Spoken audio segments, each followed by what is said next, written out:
You're watching Jelly Pie Central News. I'm Amelie. And I am Eva. Today we are talking to Christine and Christopher, The author of the balmy Warrior Sheep books. Describe the warrior sheep in one word.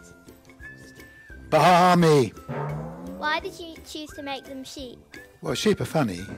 We like sheep very much, but the reason it all started was Christine was walking up the hill where we live to catch a bus, and I saw some sheep waiting at the bus stop.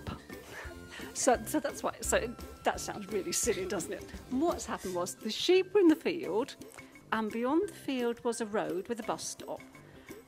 And I could see the field, and I could see the bus stop, but I couldn't see the fence between. And it looked exactly as if the sheep were waiting for a bus. And it did make me laugh, and I thought, well, what if a bus came along and they got on it? What would they do? Where would they go? And that's why we started writing this story. It just made us laugh so much. So that was why it was sheep. Why are they cartoon sheep? we don't think of them as cartoons, we think of them as real sheep.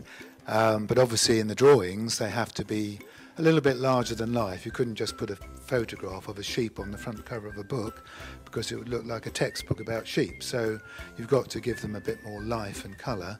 So that's why they look sort of cartoony. And if ever they were made into a film, then they probably would look quite similar. So they're slightly cartoony to make them come alive and seem a bit larger than life. Have you ever had any other jobs? Other jobs, yes. Well, I'm glad you said other jobs. It's nice that you think that writing is a proper job.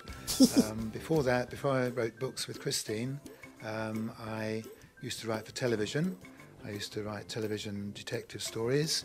And before that, I was a postman, delivering letters. And before that, several hundred years before you were born, I worked in an office.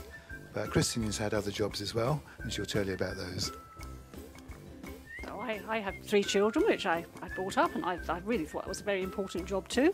But I used to help Chris a lot with making up the stories when he was writing for adult television. It was all detective stories, and I'm actually very, very good at plotting murders. So watch it. What part of Jelly Pie Tower would you like the most? Oh, we like all of Jelly Pie. I thought it was great fun, but the bit we like best is the gallery.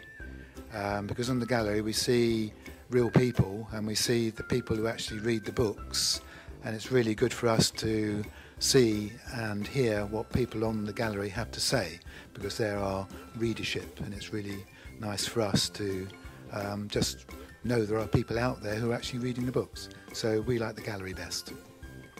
Yes, and we laugh at the jokes as well on the gallery that you send in, so that's great. Do you ever get confused with who you are because you're both called Chris? No, he's the pretty one. Yes. If someone says Chris in a nice way, I know they're talking to me.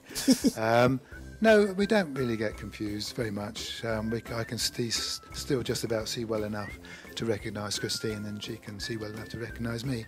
When somebody says Chris, then we both turn round, and so people get 2 for the price of 1. It's quite good, really. Thank you, Christine. Thank you, Christopher. That's it from Jelly Pie Central. Bye!